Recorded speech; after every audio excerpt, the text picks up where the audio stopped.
Hey, good morning, family. Welcome. Greetings from the table, that is, here, Macedonia Ministries, Macedonia Church of Augusta. I am Reverend Hollis, and so it's just a awesome time and awesome experience to be in the Word on this day. And so we welcome you to the table. You know, and thinking of the table itself, it reminds me of being a young lad, a youth, in my grandparents' house, where the table was almost similar to a park bench for all of the kids and family to kind of sit around. But the table was also the place where stories were shared. The table was a place where wisdom and lessons were imparted. Uh, and this table was a place to talk about your day. The table was a place to talk about what was going on in school or in our personal lives, or when I became older, to laugh and joke about different things that kind of went around. But it was a place of comfort and a place of information sharing, so that my parents, my forefathers, would understand who I was, who we were as children, but also for us to understand their position on different things, but why they said those things. And so I like to think of the table in this particular case as the sharing and shedding of wisdom from generation to generation. And so that's what we'll be actually discussing today. We'll be talking about the value of wisdom. Uh, we'll be coming out of the book of Proverbs. And before I kind of get into it, the book of Proverbs is the main theme of the book of Proverbs is wisdom. There are multiple writers, I believe, but Solomon being the primary writer for the book of Proverbs. Solomon, as we know, is one of the wisest men on earth that has ever walked the face of the earth. And so in this book, there's a lot of passages that relate to wisdom. We'll be coming from Proverbs, the second chapter. I'll be reading from the first through the 11th verse, and I'll be reading out of the New King James Version. And it reads, "My son, if you receive my words and treasure my commands within you, so that you incline your ear to wisdom and apply your heart to understanding. Yes, if you cry out for discernment and lift up your voice for understanding, if you seek her as silver and search for her as for hidden treasures, then you will understand the fear of the Lord, and to find the knowledge of God, for the Lord gives wisdom, from his mouth come knowledge and understanding. He stores up sound wisdom for the upright. He is a shield to those who walk uprightly. He guards the paths of justice and perseveres the way of his saints. Then preserves the way of his saints. Then you will understand righteousness and justice, equity, and every good path. When wisdom enters your heart and knowledge is pleasant to your soul, discretion will preserve you, understanding will keep you." And today we want to talk again about the value of wisdom.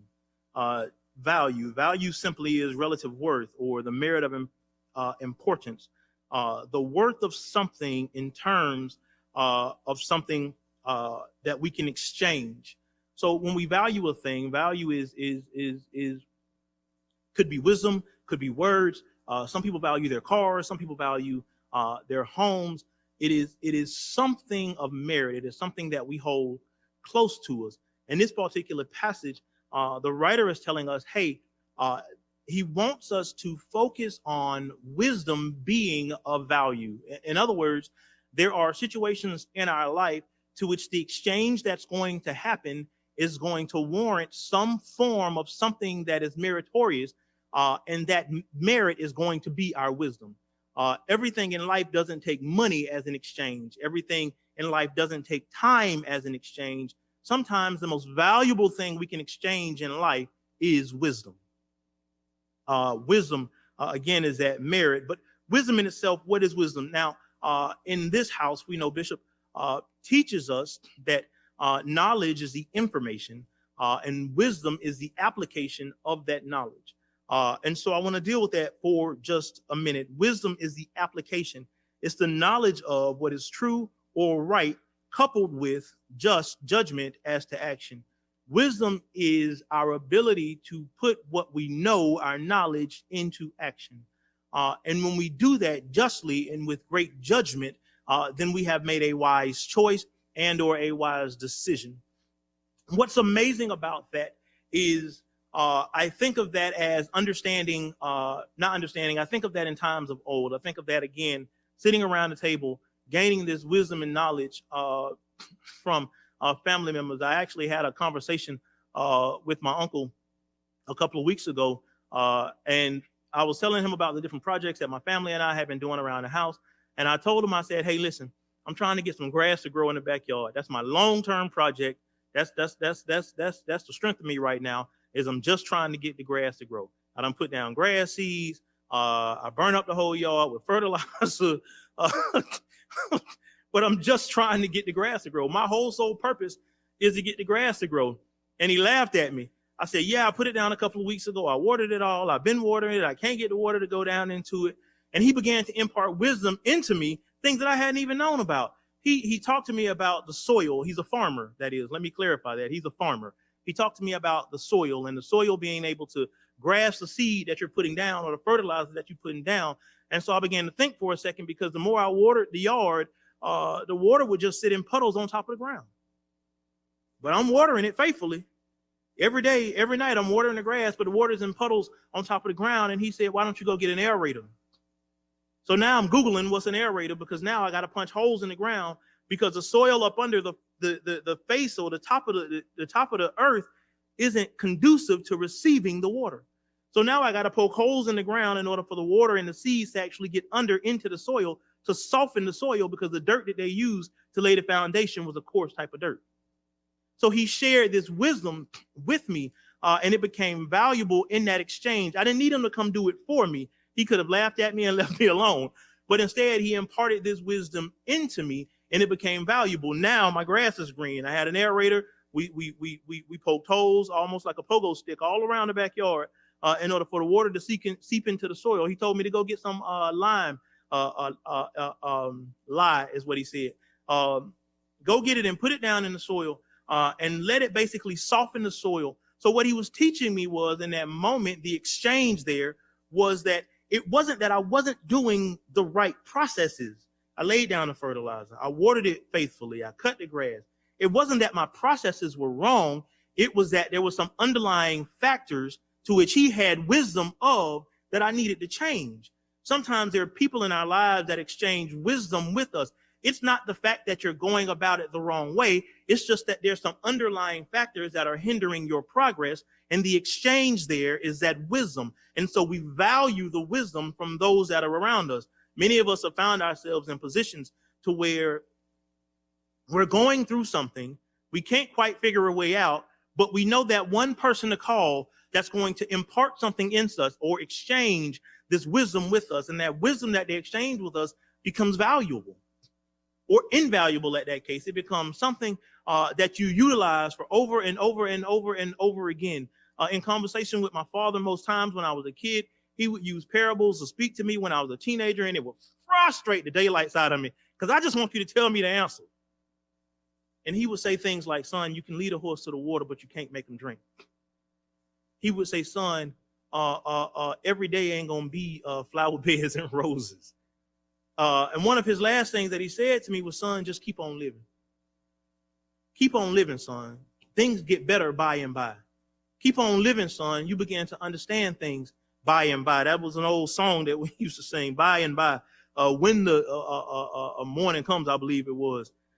We understand things better by and by. Wisdom in that particular case, and the application of wisdom, supersedes our emotions about a situation.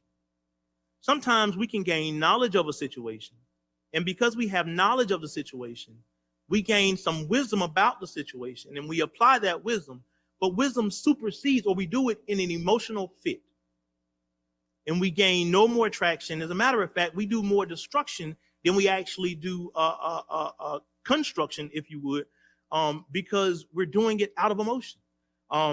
Wisdom has to be done. Wisdom sometimes supersedes our emotional state. 1 Samuel 30:8, David and his men in 1 Samuel 30, David and his men are out to war, and they've been victorious, but they come home and they realize that their homes have been ravaged. Everything has been stolen. Their kids and wives have been taken into slavery. And these men that were victorious next to David are now questioning whether or not they should kill David. David goes and he prays unto God. And verse 8 says, so I inquired of the Lord, saying, shall I pursue this troop? Shall I overtake them? And he answered him, pursue, for you shall surely overtake them, and without fail recover all. Again, emotionally, David's on this high. We just came back victorious. We've done everything we set out to do, but when we came home, we realized that things weren't the way that we left them. And not only just the way that we left them, we're absolutely worse because our wives and our children have been now taken into slavery. From a leader's perspective, these men that had respect for me as a leader have now felt as if I've double-crossed them. And so not only do I have to gain their confidence to go back out and fight again, but I got to have my own confidence set in the power of God. And so David wisely doesn't turn to his left, doesn't turn to his right, but seeks God in that moment because God's wisdom of the situation. God knew the outcome of the situation before David even inquired. But he had to place his emotions to the side. He had to place the emotions of his men to the side. He had to place, as a leader, I would feel as if I failed my men and my country if I came home and everything here was worse than it was when we left. Because I convinced you, my leadership style and the belief that we would conquer and that everything would be okay, they put their faith in me as a leader. And when that did not happen, there is this institution, if you would, implementation of failure. I think a lot of times in our life, the enemy likes for us to see the victory, but when we endure the failure, we dwell on the failure more than we endure the victory. We endure and deal with the down times and the bad times more than we deal with God being victorious, which leads me to this question.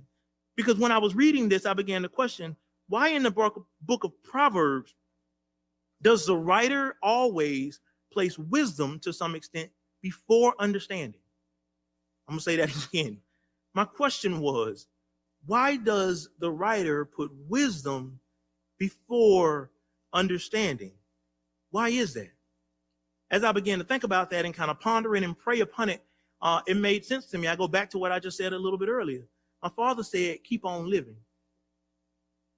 He gave me the wisdom to take every day for what it was, to enjoy every day to the fullest that I could. But there were some things that I would not understand until I lived through that experience.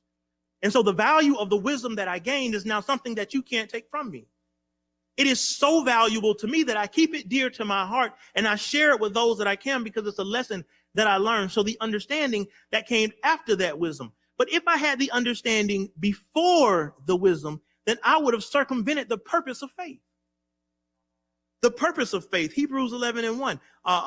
Now faith is the substance of things hoped for and the evidence of things not seen. So I hope for something, but it's the evidence of things not seen. In other words, God gives me multiple hopes. I hope for a better day. I'm hoping for justice in our land. I'm hoping for leadership that is going to speak about all of the problems that afflict our people, not just Black people, our people. And so I'm looking for all of these things. And so God has given me all of these hopes. These hopes are kind of like water. It's H2O, 2 molecules of hydrogen, 1 molecule of oxygen, but they create the water that we drink. So I take this hope and I mix it with my faith and it becomes a manifestation of everything that God promised me. For years, my wife and I tried to have children and the doctor told us we couldn't have any more kids. No, you can't have any more kids. No, this, and there was something wrong with her body. And then, another doctor said there was something wrong with my body. And for every purpose, the doctor told us that we could not have kids, but we stood on the hope because God, you promised me.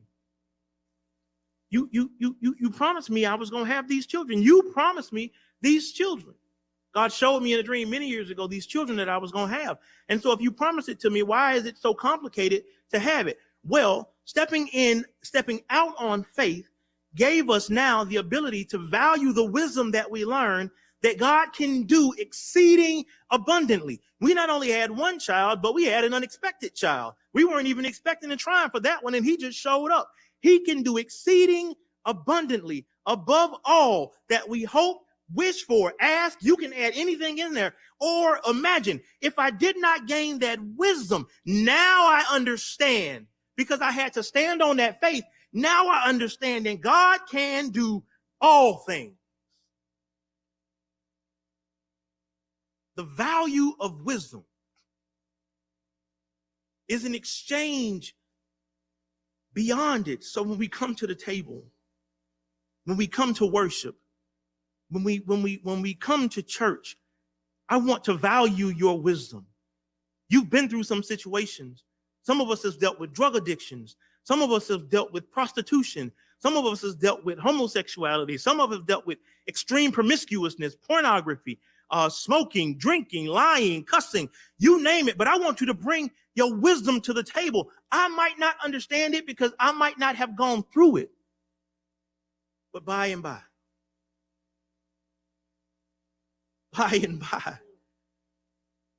God brings the understanding. And so the value of that wisdom, I go back to the beginning. I grab the knowledge. God, you've given me the knowledge. You've given me the ability to read your word for what your word says. You said I'd be the head and not the tail. Your scripture says I'd be above only and not beneath. But watch this. It says this is for those that believe and not just believe, but keep his commandments, keep his statutes. Because those that don't, there's some curses that follow that as well. You've given me the knowledge. I'm going to mix that knowledge with faith. I believe it's Romans either chapter 10 or chapter 4, but it talks about the promises of God not profiting them anything because they didn't mix it with faith. I now have the knowledge. I got the knowledge. I'm going to mix it with faith, and I'm going to seek your face, God, because you're going to give me the wisdom like he did David. Pursue, and you will recover all. You're going to give me the wisdom. Wisdom sometimes is unconventional. Unconventional. Some of y'all have prayed for a promotion in the spirit realm. You've prayed for a promotion on your jobs. You've prayed for these things for your children, and then the coronavirus hit.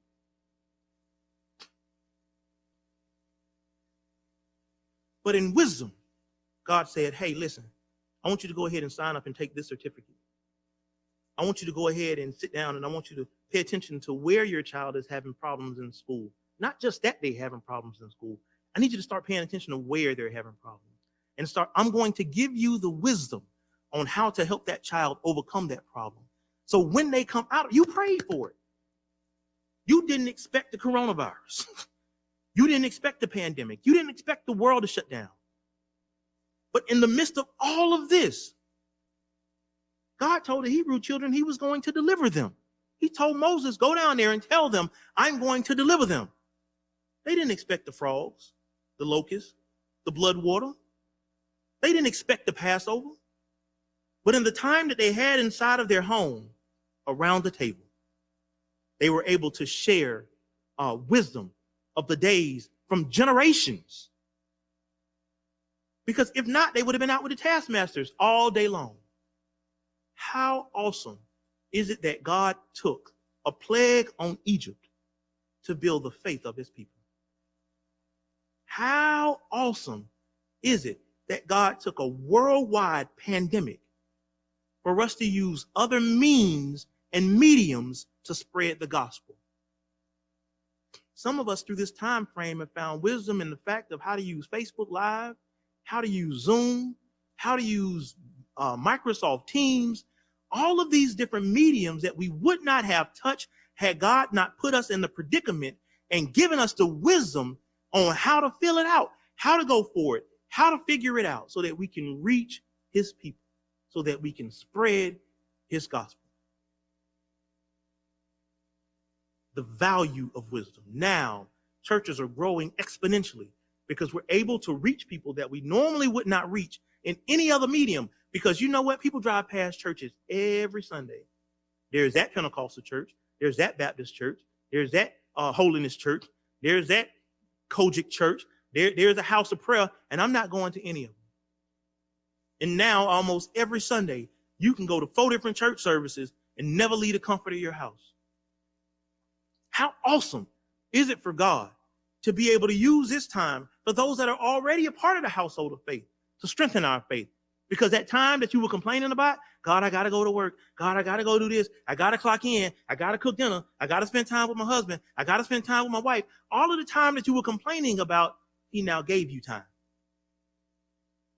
for your bodies to heal because you ain't eating out so much. For the land to breathe because we ain't putting so much pollution in it with all of our cars on it. For you to take time with your children or your husbands and wife and fix some of the discrepancies and issues in your marriage that you have spent so much time busy. There is value in wisdom. In closing, listen, we invite you to the table. I thank God for you. I thank God for being here. And we close in prayer. Master, in the name of Jesus, I thank you for today. Father, we thank you for the knowledge that you put before us and value the wisdom that you bestowed us with. Now give us the courage, oh God, to mix it with our faith so that we can walk out our days, oh God. And by, oh Lord, we'll gain the understanding for that which you had us to understand. For we give your name glory, honor, and praise. For it's in thy Son, Jesus.